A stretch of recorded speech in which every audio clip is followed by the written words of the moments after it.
இப்போ வந்து சிலர் பார்த்தீங்கன்னா பல்ல நரன்னு கடிப்பாங்க. எப்போ பார்த்தாலும் கடிப்பாங்க. அவங்களுக்கு காரணம் என்னென்னா கோபத்தின் போது பல்ல கடிப்பாங்க.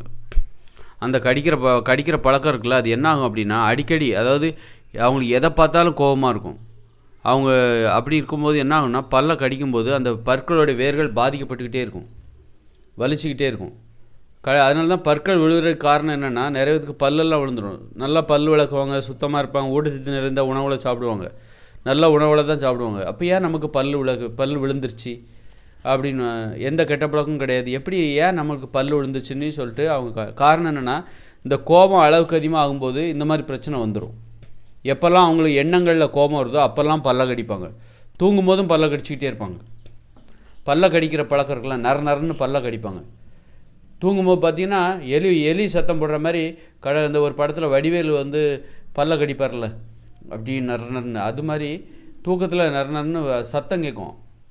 அந்த அளவுக்கு அந்த மாதிரி ஒரு வாயை கட்டுப்படுத்த முடியல. அளவுக்கு அதிகமான கோபம் தான் அதுக்கு காரணமாக இருக்குது.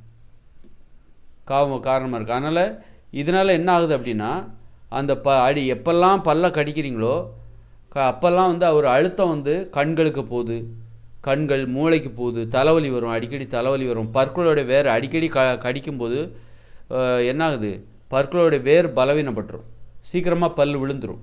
அந்த அழுத்தம் கொடுத்து சீக்கிரமாக பல் எல்லாமே கொட்டி போயிடும். அதனால் வந்து நீங்கள் அந்த மாதிரி பிரச்சனையால் பாதிக்கப்பட்டிருக்குங்களா? யாராவது இவங்களுக்கு பிடிக்காத ஒரு விஷயத்தை பார்ப்பாங்களா? பார்க்கும்போது அதை பார்த்த உடனே இவங்களுக்கு கோவம் வரும். கோவம் வந்தோடனே பல்ல கடிப்பாங்க. இந்த மாதிரி அதாவது பிடிக்காத எண்ணங்கள் வரும், ஒரு கோபமான எண்ணங்கள் வரும். எண்ணங்கள் வந்தோடனே பல்ல கடிப்பாங்க.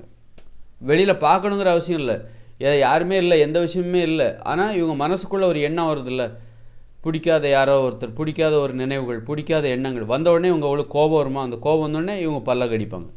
தூங்கும்போது கூட பல்ல கடிப்பாங்க.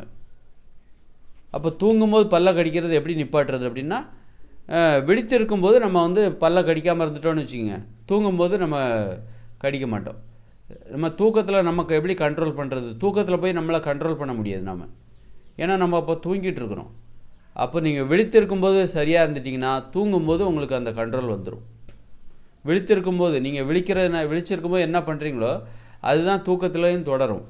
இது ஒரு தொடர்ச்சி தான். அதனால் பல்ல கடிக்கிற அந்த பிரச்சனை இருக்குல்ல, அது மிக மோசமானது. அதனால் அது என்ன ஆகுன்னா சீக்கிரமாக பல் விழுந்துடும், தலைவலி அடிக்கடி வரும், இப்படி நிறைய மூஞ்செல்லாம் கண் பார்வை பாதிக்கப்படும். ஏன்னா பல்ல கடிக்கும்போது அந்த கோபம் தானே, அது கோபத்தில் தான் பல்ல கடிக்கிறாங்க. அப்போ இந்த அழுத்தங்கிறது வந்து மூளைக்கு போகும், மூளை வந்து அப்போ கண்ணுக்கு போகும்.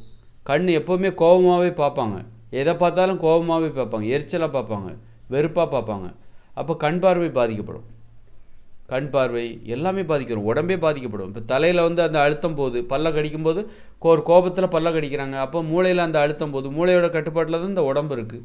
அப்போ அந்த உடம்புலேயே அந்த கோபம் பரவி, அந்த அழுத்தம் பரவி அடிக்கடி அந்த கோபம் அழுத்தம் பரவி இந்த உடம்பே பாதிக்கப்படும். அதனால் பல்ல கடிக்கிற பிரச்சனை உங்கள்கிட்ட இருக்குதா, எதையாவது பார்த்தா அடிக்கடி பல்ல கடிக்கிறீங்களா அப்படிங்கிறத நல்லா கவனித்து பாருங்கள். அதனால் பல்ல கடிக்காமல் எப்போவும் அது ஃப்ரீயாக இருக்கணும். உதடு தான் மூடி இருக்குமே தவிர அந்த பல்லு மூடக்கூடாது. பல்ல மூடாமல் அந்த வாய் எப்போவுமே உள்ளே இருக்கிற பல் வந்து ஒன்றோட ஒன்று டச் பண்ணாமல் இருக்கணும். வாய் தான் வந்து அந்த உதடு தான் மூடி இருக்கணும், உள்ளே இருக்கிற பல் வந்து இணையாமல் பார்த்துக்கணும். அப்போ தான் அந்த பல் ஆரோக்கியமாக இருக்கும், ரொம்ப நாள் இருக்கும். எந்தவித அழுத்தம், அந்த மாதிரி பற்களுக்கு இடையான அழுத்தம் என்பது இருக்கக்கூடாது. பல் கடிக்கும்போது ஏற்படுகிற அந்த அழுத்தம் இல்லாமல் இருந்தால் தான் இது இருக்குதான்னு நல்லா பார்த்துக்கோங்க.